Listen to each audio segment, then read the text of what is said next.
We spend 40 hours a week building brand strategies, wireframes, systems, plans, goals for our clients. But many creatives, they treat their own careers and their own lives like a messy sketch layer. No plan, no systems, just hoping for better clients, hoping for a raise, hoping for more money, hoping that you will finally be fluent in Italian.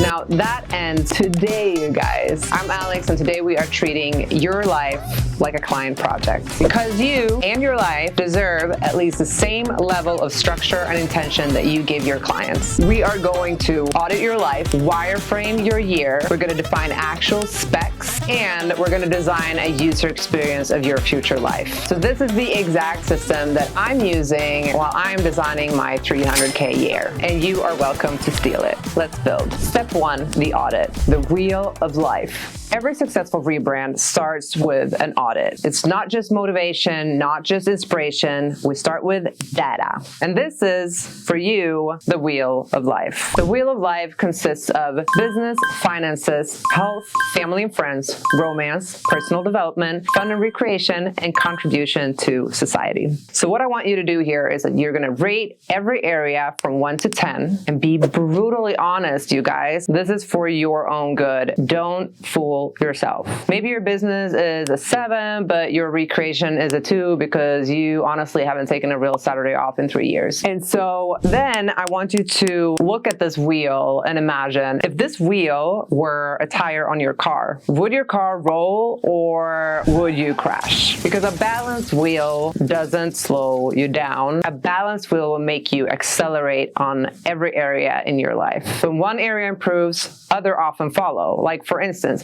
personal development might impact business. New hobbies can create new friends, or it might impact your health. A stronger sense of contribution often improves mental health. So this isn't about perfection. I definitely don't want you to beat yourself up in case your wheel isn't perfect. Just note it, be kind to yourself, and focus on doing even better this year. Step 2, the wireframe. It's time for the big ass calendar.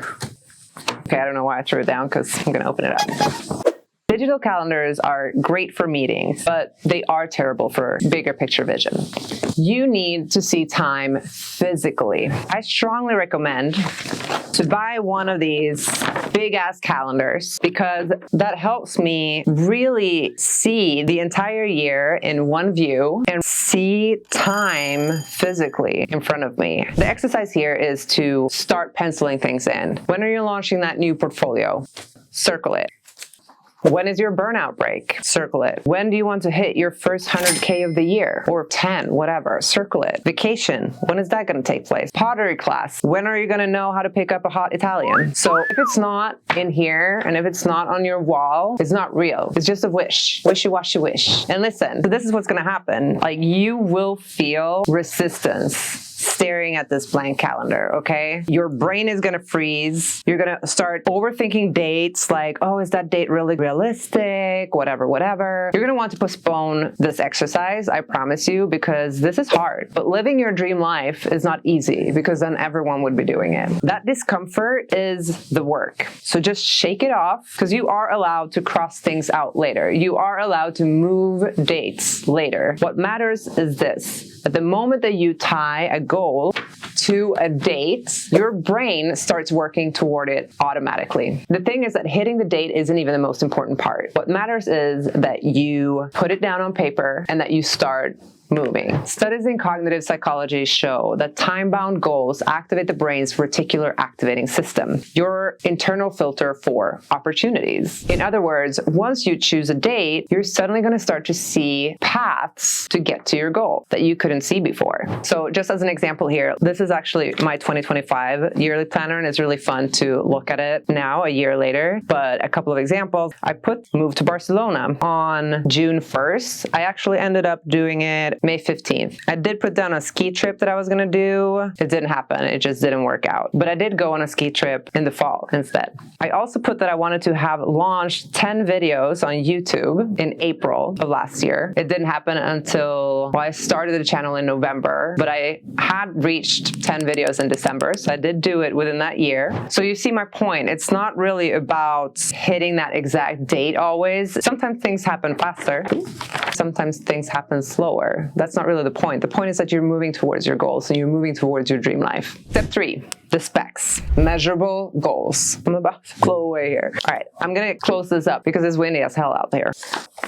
A client brief without specs is useless. So saying I want to be successful is pretty useless. You need numbers. So these are my specs for 2026. I'm going to say them out loud so that you can hold me accountable, and we'll do another video next year. So I want to have 50,000 YouTube subscribers. I want to be YouTube monetized and profitable. I want to have 300,000 in total revenue across all of my different businesses. I want to have a full website and a complete course library that is live for Create and Accelerate. And all these numbers definitely scare me to say out loud, but that is how I know that it is the right target. If your goal doesn't make you feel slightly uncomfortable, it's not ambitious enough. Goal setting research consistently shows that specific and challenging goals outperform vague and easy ones. So your brain takes clear numbers very seriously. So I want you to do this. If you have put down that you want to be healthy, or you have different business goals, try to really push yourself to set measurables within all of those goals. What does healthy mean? What does successful mean? What does it mean to have a rich life to you? It's not just about money, right? Step 4, the user experience,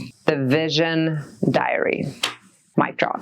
Now, this is, I think, the hardest part. I'm sure that you guys have heard about vision boards before. I'm all for it. But another tool that less people have heard about is the vision diary. And I think it's an incredible exercise to do regularly. So I want you to write a diary entry dated December 1st, 2026. Not December 31st. I mean, we could do that, but I kind of want you to imagine like a normal day. And we all know that holidays are crazy. I want this to feel like a normal day in your future dream life. What I think is even better is if you can describe your week as well. Because people usually say whatever your week looks like is basically what your life looks like. So really try to describe it in as much detail as you can. Have fun with it. Like, what time do you wake up? Do you train in the morning? What does that look like? Do you go to tennis, gym? Do you walk on the beach? Do you start with creative work before your meetings begin? What are you wearing? Who are you collaborating with? What do your weekends feel like? For example, I could write something like, I woke up in my new home, the light coming in was unreal, started my day with breath work, and then I went to play tennis with a friend, and then we had breakfast together, and I spent the morning just writing episodes for Create and Accelerate in a cafe, and then you might want to go in to describe a little bit more general stuff that you're dreaming about, like, I love my new studio setup, everything is just ready to record, all the lights and all the equipment is already up, and I can just sit my pretty little ass down and press a button. Wednesday, I had a friend over for an interview and we just had a blast recording. Just continue and describe in detail all the things that you would enjoy in your life. And if you want to go full nerd on this, like me, you can also open Google Calendar, and then you can take a week in December